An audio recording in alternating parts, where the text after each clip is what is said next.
The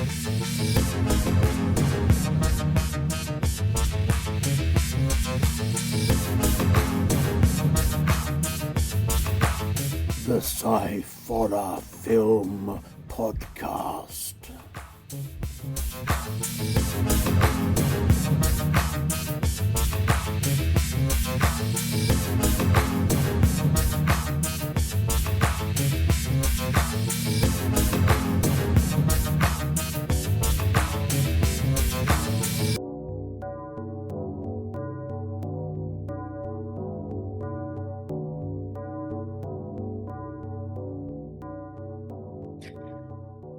Hello and welcome to the Sciforror Film Podcast. I am Andy Walker, and I am here with my son, once again, Scott. No, not once again. Once again, Scott. No, my son, Scott, once again. Hello, Scott. Once again, Scott. Does that mean that sometimes I'm someone else? I don't know. How are you? Hot, achy a little bit, but I'm okay. Yeah, I know what you mean. It's been one of them days, isn't it?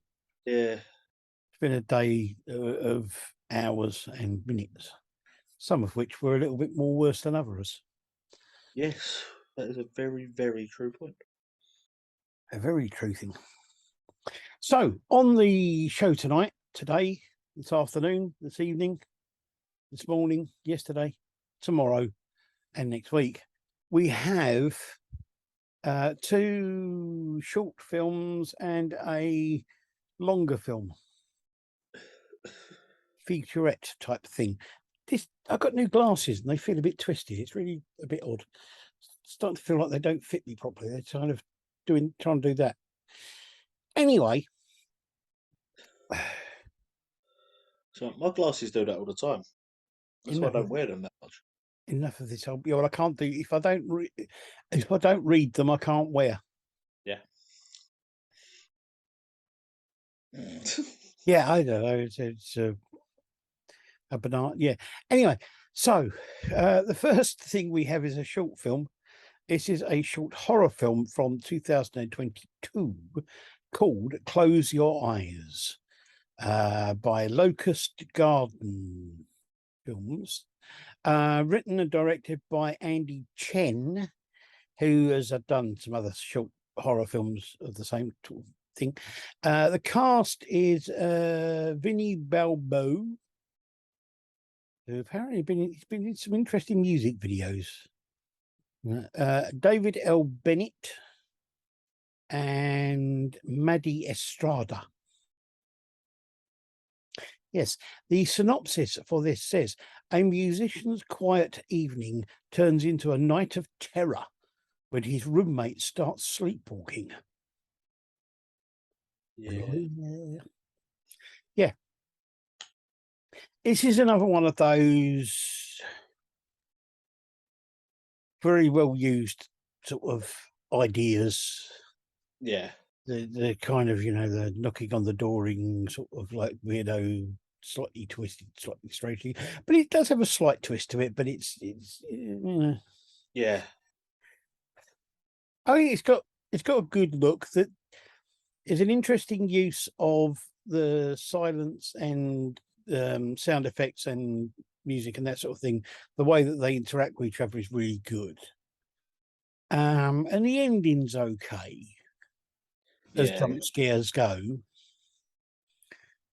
But it's nothing new. It's not really anything. No, it's weird. It's a very, like I said, the idea behind it, the whole sort of stranger turning up, or the sort of the hearing of voices and the knocking and stuff like that, it's been used so many times before. It is a different way it's been done, I suppose, but I don't know. Yeah, it's not massively sort of unique.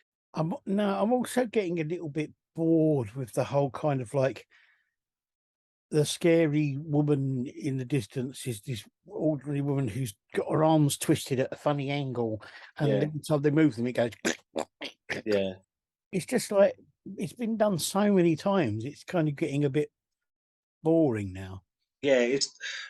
I will admit though, I'm quite surprised that it's on YouTube Yeah, because um, part, I don't know, 'cause I don't know fully what the rules are with it, but there's obviously part of whether or not it's not they don't see it as what it is, but the nudity bit that's in it yeah, it's is not. it's a bit it's very close to the mark. So I'm a bit surprised that it's on there, bearing in mind what Yeah, their rules I are think with it. the thing is, it's quite the the editing and the quick changes of it. It Yeah, kind of, it's yeah. I don't know. but it's weird as well because when the credits come up as well, it's not just she's not described or she's not written on there as a woman or anything like that. It actually says the drowned lady, and Drowned it, lady. Oh, yeah, in the film that's not said. no, And I was there's like, it's a bit weird. I was like, hang on a minute, why there was there's no mention of that? Why? Yeah, nothing to indicate that she's drowned and why she's drowned or what the hell that's all about. I know yeah, it's a little bit odd. I wonder whether there was more to the story and more to the idea, and they just kind of edited it down. yeah, But I mean, it's not bad. Don't get me wrong. It's got a good look to it. You know, the yeah, cinematography is good and that sort of thing. Um, and it, you know, as I say, the way the silence and the sound effects and that interact with each other is good. yeah, I think I'm just getting a bit bored of very similar sort of like things where the demon or whatever looks the same and they move the same and they, yeah. you know, It's almost like I know the sort of the saying is obviously go with what works, but it's it's getting to the point now where yeah, like you said, it's getting boring. It's getting somebody yeah, it's getting almost predictable with it. somebody needs to come up with something a little bit different. Yeah, Um, yeah, well, it's a pity, but yeah, it's all right. Talking of things a little bit different, the second film is a science fiction film from 2021 called The Grid. This is actually described as being parkour fiction. yeah, It's made by Reverseware, which is a clothing brand, mm, and it's made by Matteo Latruff. And it was originally made as a promotional film for the clothing brand. It's a little bit long, I yeah, must admit. There's no real synopsis to it as such, yeah, um, but it's kind of like about you assume aliens taking over the planet and things like that. I don't know. What did you think? yeah.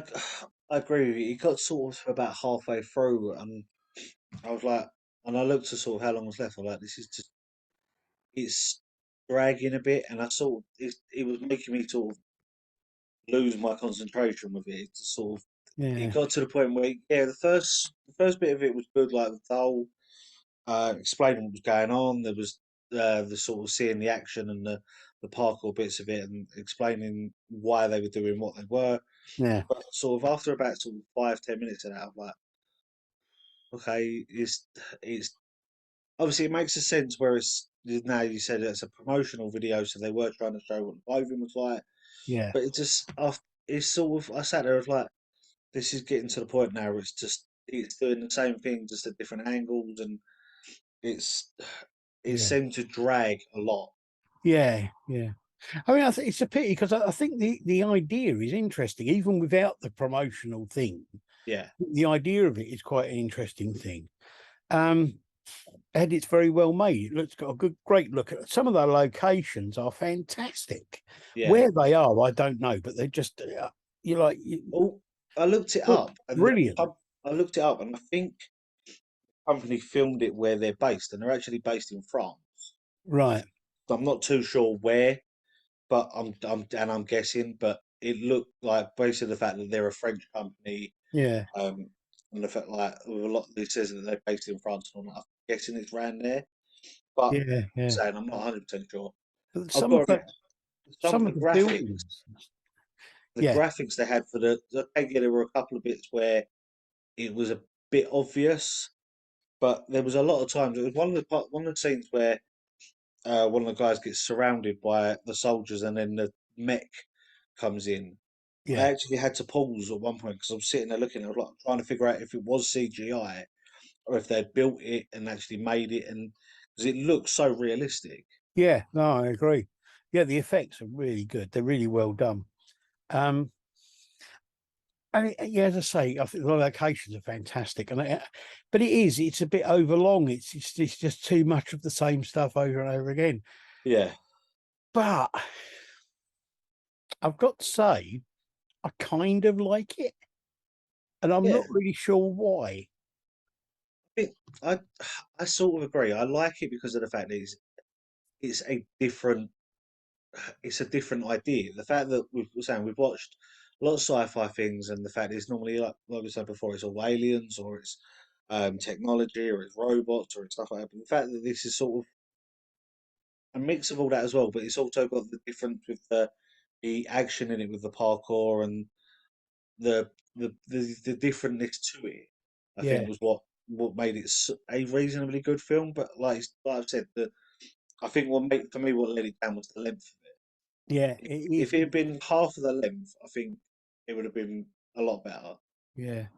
It is. It's too long, and it just sort of like, as you say, it repeats the same bits over and over again. It's just the same idea, just with a slightly different twist on it, or from Yeah, where, which is a pity. But I think it's worth a look. I think that it'd be nice to see them do something else. I don't think they ever will, because I think that this was because it was a promotional thing for the clothing.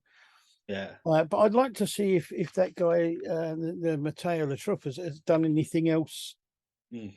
you know, in the more sort of like normal filmmaking Yeah, side of things.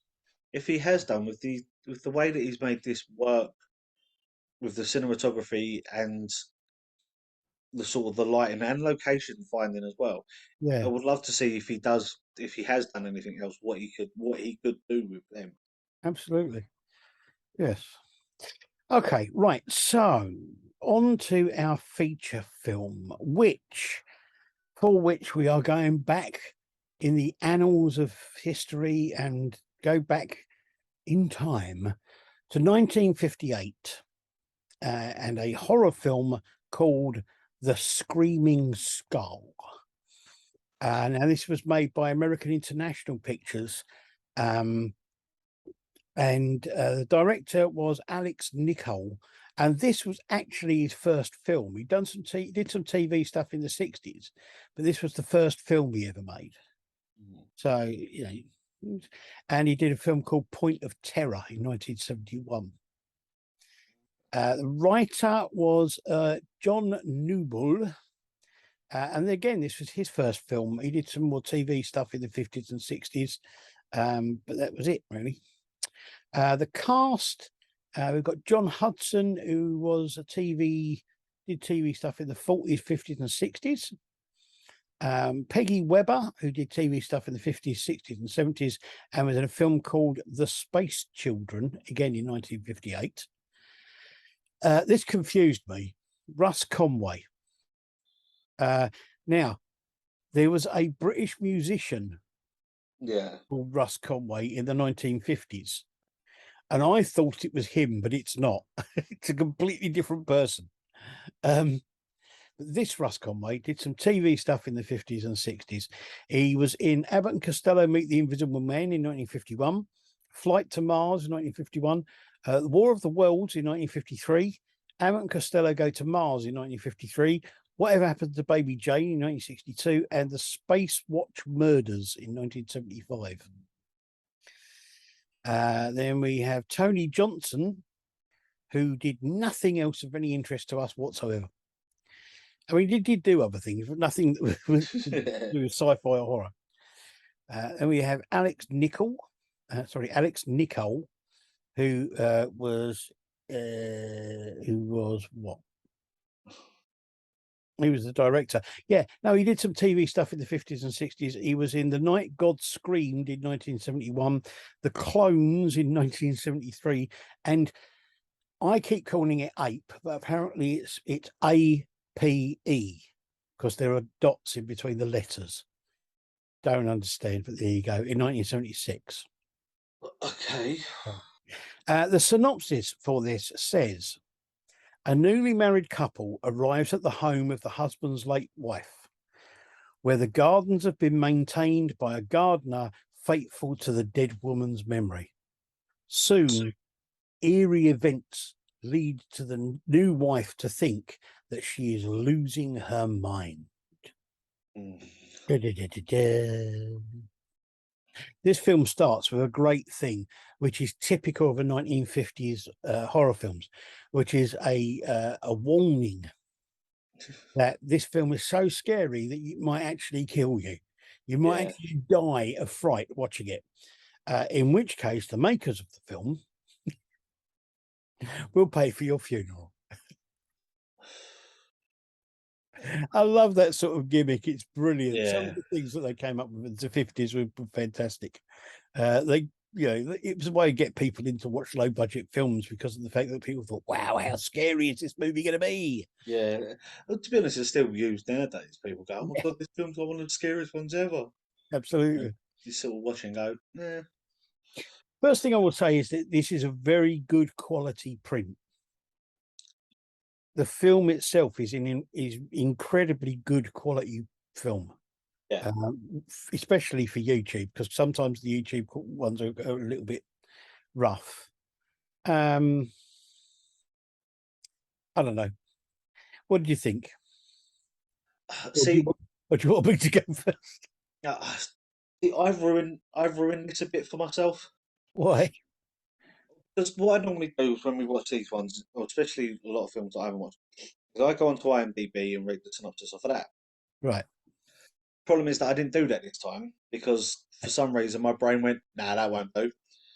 So I read the synopsis that's actually on Google, right, which just tells exactly what's going to happen, which is the fact that the husband that's played by I can't remember his name, um, that he takes his second wife to the yeah, home of his first wife to trick her, and tricks her to make her go mad. And yeah, that's what it says on Google. And so I sat there the whole way through this going, I know what's going to happen. yeah. No, I know. Yeah, it's But not a problem. I don't know. Problem is for me is the fact that it's a very there's parts of it that are very typical 50s, 60s films with Yeah, the the over dramatic, the sort of overreacting and over the sort of over dramatic screams, yeah, um, the very weird sound effects, like the sound effects they use for the peacock. Just yeah. No, pretty I sure know. that's not what a Yeah, peacock sounds like. yeah, I know. I don't know. It's just the bit that made me admittedly a lot of this made me laugh, and I felt really bad for it because Yeah, it's meant to be quite a serious film, and they're talking about sort of murder and death and stuff like that, and I sort of giggled the whole way through it. But the bit, the bit that sort of made me laugh more with it's the sort of ending where everything's going off and kicking off, and it's meant to be a serious thing and a chase and everything like that. yeah, But the music, all I yeah, could think of was saying to myself, "This is just way too cheery for what's going on." yeah. It's sort of almost like sort of Mm, what I would expect at a like sort of carnival or fairground, yeah. but it doesn't fit. No, no, I agree. I mean, I know what you're saying. I mean, I think there's some really interesting camera work in this film. Some of the camera angles and the things that they it's very interesting, sometimes a bit odd. Um, some of the dialogue and some of the acting is a bit cheesy, and nowadays it seems a bit stilted and a bit naff. But I don't know. There's some interesting bits in it for me, which is there's one bit where she wakes up because the window's banging. So she goes and closes the window, right? Yeah, And then a bit later, when he comes in, she reopens the window to throw this skull out, right? he comes in and he doesn't shut the window, but it doesn't start banging again, No, yeah, there's which is a bit weird. yeah, But so much of the film, I thought, where is he? He's just yeah, kind of not around. Where the hell is he? What's he yeah. doing? He says the first time. Well, he says the first time he goes out that he's going into town to see some people, and then he was going to go and see someone else. But it's just sort of like the whole, pretty much, like this is meant to be like one day, and this happened over a course of, obviously, from what I can gather, a few days. Yeah. But yeah, he just doesn't seem to be there at all. But I should be back for dinner, and then it ends up with her going to bed on her own because he hasn't turned up, and then suddenly Yeah, he's there again. And it's like, well, where the hell were you?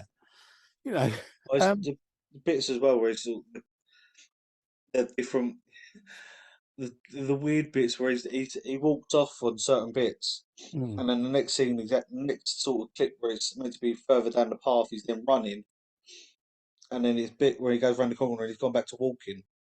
Well, It's just sort of the thing that gets me about this film, most of the people in this film seem to spend an awful lot of their time walking around shouting other people's names. yeah. They don't do anything apart from shout for other people. No, it's it's It's, I don't know. It's just it's, the whole thing about it was just bizarre. Like I had to laugh at certain bits because yeah, the main bit that I laughed at and like sort of proper laughed out loud is she obviously she throws the first time she throws the skull out the window yeah, and then she hears the knocking on the door, yeah, goes downstairs and the skull's sitting on the porch in front of her, and yeah, she runs back and it rolls after her. yeah. I was like, just what's the point of that? It's changed, isn't it? But the thing, I mean, one of the things that got me is it's just like this. He, I mean, the first time that he shows that he's definitely behind all this is when they've got the fire. He sets fire to these things, and then she digs up the skull in the fire, and he Yeah, says there's nothing there. She faints quite oddly, but she faints. He then takes the skull and he takes it over to the pond and he hides it underneath the edge of the pond. Then later on, when he goes back to search for the skull and it's not there, he spends most of his time searching the wrong side of the pond, but he didn't hide the skull. yeah. I That's just why you didn't find it, mate, because you hid it in the other side. Um, but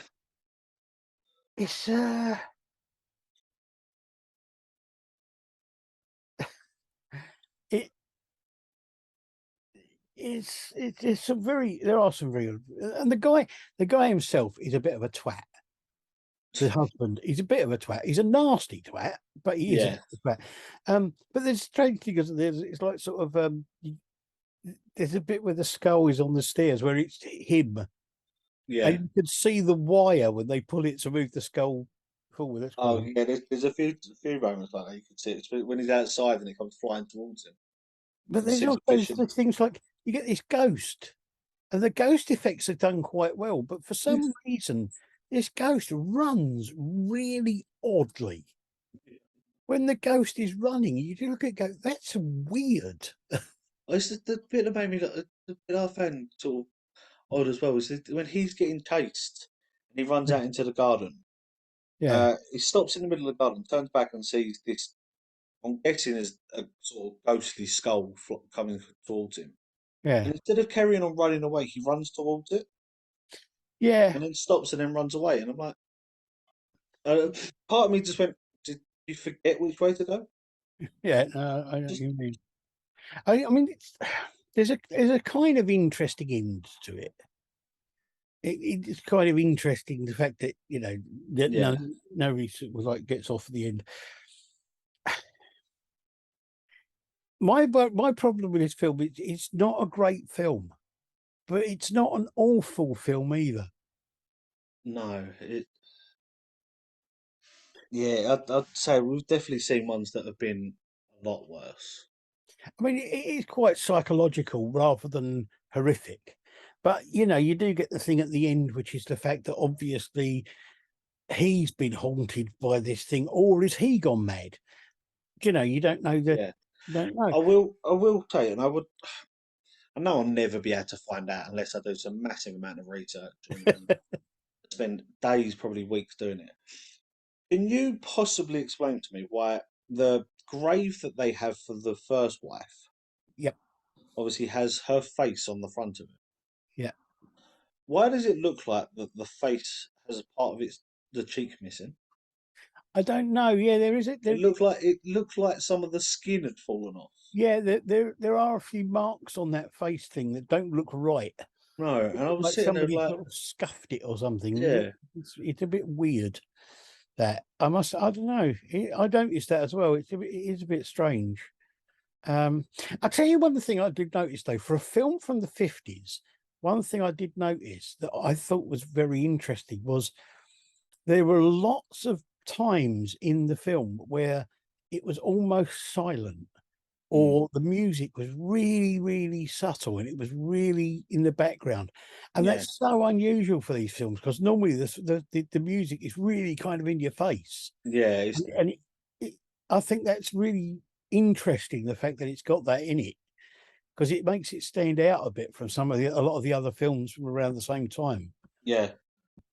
I will Um, say there was a moment in this that I've realised that I either watch a lot of horror films or a lot more horror films and I've become sort of numb to it, or I've just my sense of humor is just really, really worse than I thought it was. uh, But the first bit when she obviously when the windows bang in and yeah, she goes into the room and shuts it, then turns around and looks at the picture and screams. yeah, My first reaction wasn't, oh my, there's obviously something she's seen. This is my first reaction was it's not that bad of a painting. yeah. No, I know what you mean. It was It, like I'm not that quite was sure straight why. away just like Not quite just sure why she screamed at the painting. There you wasn't know. really But any reason for that at I all. looked at her and I was like, you must be a really harsh art critic. Yeah, but it's I don't know. There's some really good parts to this film.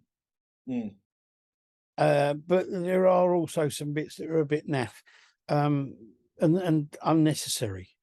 yeah. And the thing that got me about this is, and I think American International Pictures are quite interesting because they came the closest to making films that were similar to kind of the British horror films of the 50s and 60s, and things like the Hammer stuff and that sort of thing. Yeah.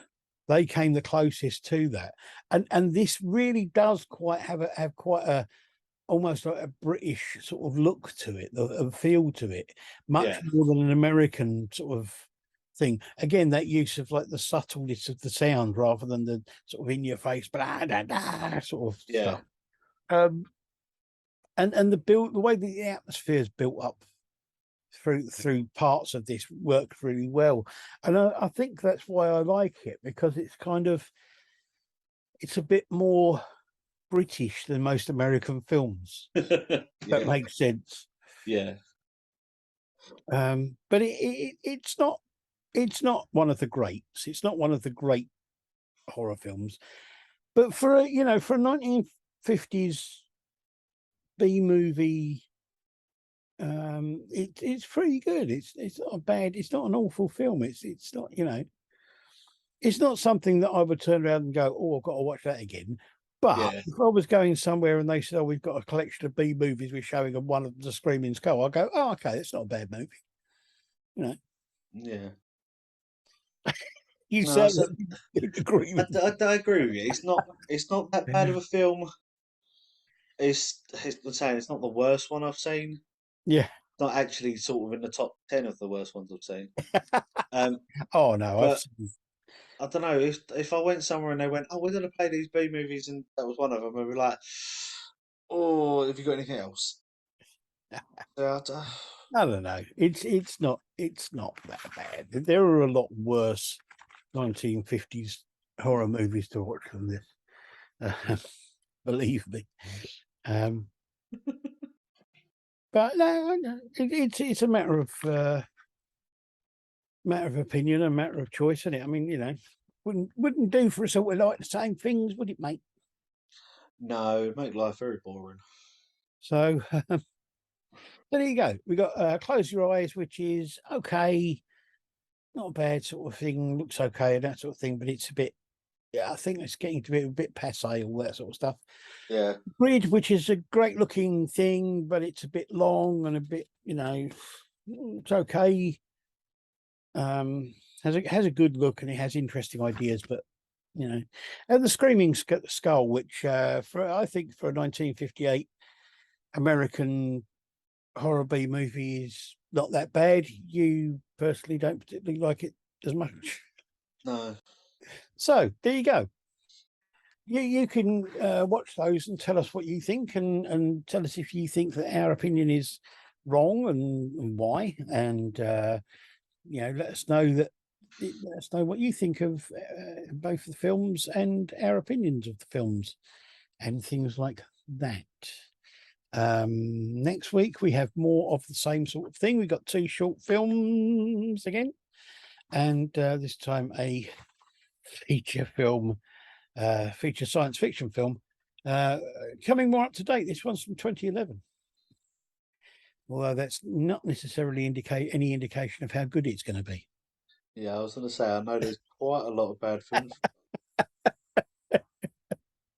You see, this is what I like. What I like is the fact that we can't guarantee when we watch a film, it doesn't matter if it comes from the 1950s, 1960s, or from 2010s or 2020s, there's no way we can possibly guarantee whether it's actually going to be any good or not. Yeah, there is that. So I know there's a lot of films that I don't know. There's a lot of films where people go, "This is amazing," and then there's a lot of people who watch them and gone, "What earth are you talking about?" Yeah. I It's think the just, thing about it is that one of the things I would say is that over the years I have learned that whether they be independent films or whether they be big budget films made by massive studios, they still all have the capability to be bloody awful. it's So as just- long as they're not Starship Invasions, it'll be fine. So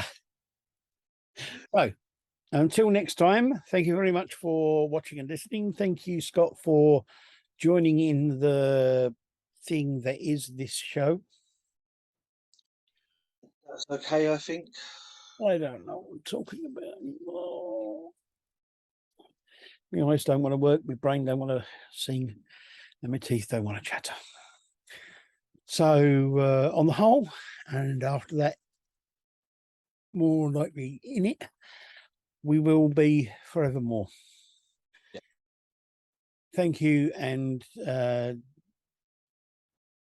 deepling marginalities in the whole restitution of knots and strings, and on the whole, and inside it and downwards, and from them on back more to the vortex of yes.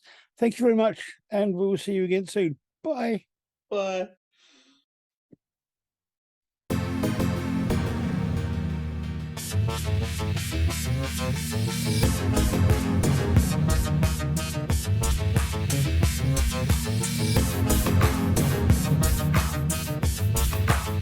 The Sciforror Film Podcast.